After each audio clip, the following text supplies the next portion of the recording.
اهو جه يا ولاد هيصوا يا ولاد، اهو جه يا ولاد زقططوا يا ولاد، جبتلنا معاك الخير كله، من الصبح نقوم ونحضر له، من قمر الدين وبلح على تين، والمغرب للمدفع واقفين. أغنية أهو جه يا ولاد، الأغنية عايشة في وجداننا وبنحس معاها بأجواء رمضان. الأغنية دي اتكلفت 160 جنيه. الأغنية تأليف نبيلة أنديل وألحان علي إسماعيل، وغناها الثلاثي المرح وفاء وصفاء وسناء. بدأت الأغنية عام 1959، وتم الموافقة على كلمات الأغنية من قبل لجنة النصوص بالإذاعة.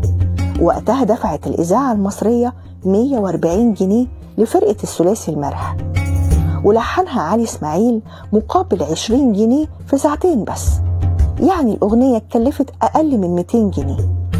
كلمات الأغنية كلها بهجة وفرحة بالشهر الكريم، ومن أشهر أغاني الثلاثي المرح لشهر رمضان افرحوا يا ولاد وسبحة رمضان. كنت معكم أنا مروة صالح.